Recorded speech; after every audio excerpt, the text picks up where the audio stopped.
Hola, muy buenos días otra vez. Espero que estéis todos muy bien. Hoy vamos a dar una clase que nos faltaba de arte sobre la escultura griega. Es un tema impresionante, apasionante. Por favor, los que tenéis el libro de Santillana, páginas 252-53, porque nos vamos a referir mucho a las esculturas que vienen aquí, ¿vale? Bien, en primer lugar vamos a recordar algunos términos de escultura que ya vimos en clase, pero que conviene que tengamos en mente, ¿no? Fijaos, en general hay dos grandes tipos de escultura.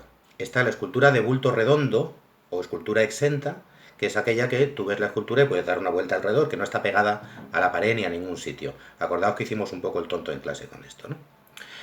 Ejemplo de esa escultura, pues serían la que tenéis ahí de ese señor lanzando un disco así, el discóbolo, o el de al lado, que unos señores con serpientes y tal, que después veremos, ¿no? Y luego hay otra que es el relieve. El relieve es la escultura que se hace pegada a la pared, o bien añadiéndole cosas a la pared, pegándolas, o bien picando la pared para que quede la escultura. De esta había esencialmente tres tipos. El alto relieve, que es cuando el relieve sale mucho, como este que tenéis en la página 252 arriba. El bajo relieve, que es cuando sale solo un poquito, que hemos visto alguno en Egipto y estas cosas. Y el hueco relieve, que es cuando no sobresale, sino que está excavado para adentro. Esto lo vimos mucho con la escritura jeroglífica egipcia y las tumbas y todo esto, ¿no? Los griegos le van a dar a todo. A la escultura exenta, o de bulto redondo, y al relieve. En general, para los griegos, la escultura va a tener una función religiosa. Es decir, sobre todo van a representar dioses y héroes. Pero también, en muchos casos, van a representar atletas y otros personajes también mitológicos también van a representar. Nosotros vamos a ver dos atletas en esta clase, ¿no? ¿Qué representaban? Pues mirad, en escultura los griegos representaban sobre todo el cuerpo humano. Para ellos, el ideal de la belleza era el cuerpo humano desnudo. Recordad esto de las proporciones de los griegos que llegaron a falsificar las proporciones del Partenón para que se viera bien. Los griegos eran unos frikis de la proporción, de la armonía y tal, y ellos decían cómo tenían que ser los cánones de belleza, es decir, los estilos de belleza. Mirad, a nosotros cuando una persona nos parece guapa, nos parece atractiva, lo que estamos haciendo es utilizar el tipo de belleza que se inventaron los griegos. Hay otras culturas donde los que les parece atractivo son otras formas del cuerpo humano. A nosotros, por ejemplo, una persona, pues qué sé yo, con mucha barriga o con mucho culo, pues generalmente no se considera el ideal de belleza. Mirad los anuncios, ¿vale? Y sin embargo, en otras culturas sí. ¿Por qué es eso? Pues porque los griegos dijeron, a nosotros nos gusta esto y eso es lo que nosotros hemos heredado. Había un señor que se llamaba Policleto, que lo tenéis en la página 253, que ese tío llegó incluso a escribir un libro sobre cómo tenían que ser las proporciones ideales. Fijaos que os digo ideales. Luego nadie las cumple, pero estamos hablando de dioses y de héroes, ¿eh? Las proporciones ideales del cuerpo humano. Y en ese libro, entre otras muchas cosas, porque lo medía todo, decía que un cuerpo humano proporcionado, para ser bello tenía que ser proporcionado, por ejemplo, el cuerpo debía medir el equivalente a 7 cabezas. Y entonces eres proporcionado.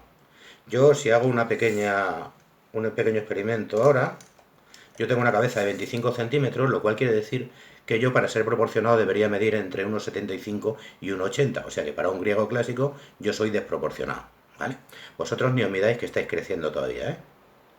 Y además esto era lo que pensaban ellos, los griegos. Luego no había ningún griego que midiera esto, ¿no? Y como digo, hay más. El tamaño del pie, de los hombros, desde el ombligo hasta la frente. Es decir, una fricada, una locura de proporciones. Pero a ellos les gustaba y nosotros lo hemos heredado, ¿no? Bien, ¿de qué hacían las esculturas estos tíos? Bueno, pues hacían esculturas sobre todo de mármol y de bronce. El mármol es una piedra de color normalmente blanco o blanquecino, y esto lo hacían tallando, ¿eh? A leñazo, pum, pum, pum, pum, pum, pum, pum, pum, pum, pum, cogían la piedra y lo iban tallando y luego la lijaban, ¿no? Y el bronce, ¿cómo lo hacían? El bronce es un metal. Entonces, ¿qué es lo que hacían ellos? Bueno, pues hacían una figura de primero de cera, ¿vale? Con lo que querían hacer, luego cubrían esa figura de cera con arcilla o con barro o con algo así, y la cera de la de las velas, ¿eh? Y le hacían un agujero encima a la cobertura. Y echaban el bronce fundido.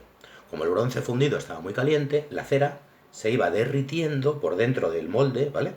Y iba saliendo por un agujerillo de abajo, imaginaos como una vela cuando se derrite, y al final lo que se quedaba era el bronce. Cuando se enfriaba rompía el molde y ya había salido perfectamente la estatua. Esto se llamaba y se llama la técnica de la cera perdida, por motivos obvios, ¿no? Vale, de las de bronce nos quedan muy poquitas, prácticamente no nos queda ninguna, las tenemos por copias, porque se fueron refundiendo para hacer otras cosas, ¿no? Copias romanas. Pero de mármol tenemos un montón. Normalmente las pintaban, eran polícromas, ¿os acordáis? Policromía, muchos colores. Lo que pasa es que con el tiempo nos han llegado todas blancas, porque la pintura se ha ido perdiendo, ¿no? Bien, ¿quiénes eran los principales escultores? Hay un montón. Yo me quedo con tres, que son los que más me gustan. Uno que se llamaba Fidias, Fidias con F, que ese tío fue el que esculpió, entre otras muchas cosas, los relieves del Partenón. ¿Os acordáis de los frontones que había en los templos que se ponían relieves? Pues ahí, eso los hizo Fidias, ¿no? Las metopas y estas cosas.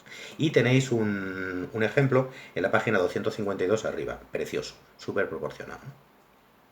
Otro también muy muy importante, de época clásica todo, porque luego se les va un poquito la olla, es Mirón, Mirón, M-I-R-O-N. Mirón es el autor, por ejemplo, del Discóbolo, que es una escultura muy famosa, que luego veremos, que es la que tenéis en la página 253, que es un atleta a punto de lanzar el disco. Es una prueba que todavía hoy en día en los Juegos Olímpicos se lleva a cabo, ¿no? Y finalmente tenemos a nuestro amigo Policleto, el que hizo el libro, con el canon, ¿vale? Son las proporciones, y una de cuyas esculturas pues la tenemos aquí, que es el Doríforo. El Doríforo es un atleta que llevaba una lanza. Mirad la mano en la reconstrucción que tiene, llevaba una lanza al hombro, la lanza se perdió y de la estatua pues, nos faltan brazos y cosas de estas, ¿no? Pero bueno, nos sirve muy bien para hacernos una idea de cuál era la búsqueda de estos tres tipos, ¿no? La armonía, las proporciones y la belleza ideal. ¿Por qué? Porque eran de época clásica, ¿vale? Recordad que en la época clásica son todos muy tranquilos. Vamos a ver cómo fue evolucionando esta escultura y cómo se clasifica. Mirad, en escultura griega, como en casi todo en Grecia, hay tres etapas. Escultura arcaica, época arcaica, claro. Escultura clásica, época clásica, siglo V, cuando se construye la Acrópolis, el Partenón y todo esto. Luego época helenística, que ya es de tiempos de Alejandro Magno y todas estas cosas, que se mezcla con el arte de Oriente y ya es un arte un poquito distinto, ¿no? Vamos a empezar a ver la época arcaica.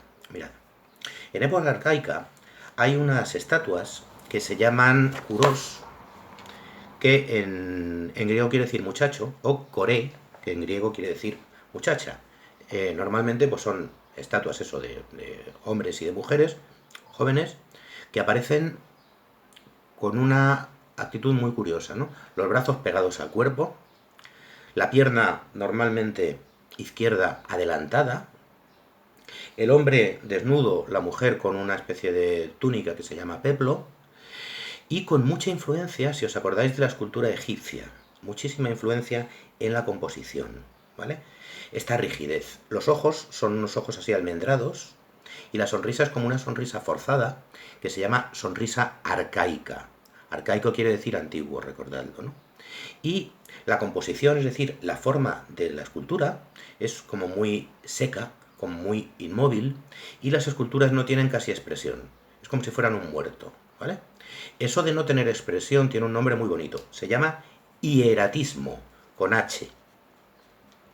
Cuando veáis una escultura que no tiene expresión, como las esculturas que hacían los antiguos egipcios, las de los faraones, son esculturas hieráticas, ¿vale? Tienen hieratismo. Y fijaos cómo es la composición, son un palo, ¿vale? Realmente la composición de la figura es prácticamente así. Toda recta, ¿vale? Prácticamente sin ningún movimiento. Esto es lo que hacían al principio. Luego en época clásica ya cambian muchísimo estos chicos, ¿no? Ya las caras, los rostros son más realistas. Realistas quiere decir que una nariz es una nariz y unos ojos son como son unos ojos, ¿vale? Aunque están también idealizados, buscando, como os he dicho, la belleza, la proporción. ¿Y qué intentan transmitir? Pues lo que siempre quieren transmitir los griegos. Equilibrio, armonía, serenidad y la belleza ideal. Fijaos en el discóbolo, el que tenéis en la página 253. Ese es un atleta, está musculado, que está intentando, va justo a lanzar el disco. Todo su cuerpo está en tensión y sin embargo su cara tiene una tranquilidad, no sé, como si estuviera haciendo punto, ¿vale? Porque lo que buscan es eso, la tranquilidad, el sosiego, la armonía. Y fijaos en la composición, intentad hacer una línea que vaya desde el disco, intentadlo hacer conmigo, dadle al pause, que pase por el brazo, luego siga por el otro brazo hasta la mano que tiene apoyada en la rodilla y que continúe por la pierna que tiene detrás. Pues debería salir algo así. Este es el disco, Vale. Si a esto le añadimos otra línea que salga aproximadamente de la cabeza, que coja el costado y la otra pierna, nos sale exactamente esto. Comprobadlo porque esta es la composición del discóbolo. ¿Veis? Son dos líneas curvas súper armoniosas que se complementan. Esto transmite tranquilidad cuando lo ves, transmite armonía. Y esto es época clásica. ¿Qué pasa después en época helenística? Que como ya sabéis, en la época helenística se desparraman. Alejandro Magno empieza a conquistar medio mundo, empieza una mezcla de cosas griegas y orientales y tal, se les va un poquito la olla y el arte cambia, ¿no? La escultura se llena de movimiento. Los rostros son súper expresivos. Además demuestran violencia, movimiento, tormento, sufrimiento, nada de serenidad y de tranquilidad, no se les va mucho, ¿vale? Las esculturas muestran violencia, muestran dolor, muestran de todo, ¿no? Y la composición de las esculturas es muy retorcida. Mirad, aquí tenéis en la 253 otra escultura que se llama el Laoconte, de autor desconocido, helenístico, que es de un mito de un sacerdote que está intentando liberar a sus hijos de unas serpientes que han salido de la tierra y que se lo quieren comer. Y al final, bueno, pues se está peleando con ellos. Solo uno sobrevivirá. Miradlo si os interesa, ¿no? Pero fijaos la cara del tipo. El tipo está sufriendo con la cara así hacia arriba, como implorando a los dioses. Uno de los hijos, el que está a nuestra izquierda, a su derecha, está medio doblado y echado para allá, todos cubiertos de serpientes, uno escapándose, que se la está quitando así como del tobillo. Esto lo ve un escultor clásico y se marea, ¿vale? Porque dice, le han metido demasiado movimiento. Pero lo que se llevaba en época helenística era esto. Si intentáramos hacer las líneas estas que os digo de esta escultura, de momento esto sería la cabeza del sacerdote, ¿vale? Del padre, y el movimiento, la pierna que echa hacia atrás. Luego tenemos otra línea de uno de los hijos que hace así y otra línea de otro de los hijos que hace así, ¿vale? Intentad hacerlo vosotros, es una actividad muy interesante. Y luego tenemos las serpientes que lo revuelven todo y nos hacen más o menos así. Esto es helenístico, esto era clásico, esto transmite serenidad, tranquilidad, esto transmite violencia, esto era hierático, de época arcaica, ¿vale? Bien, os sugeriría que buscarais en internet más imágenes de estos tres grandes escultores y de lo que os aparezca por ahí. Mirad también, hay un montón de cosas.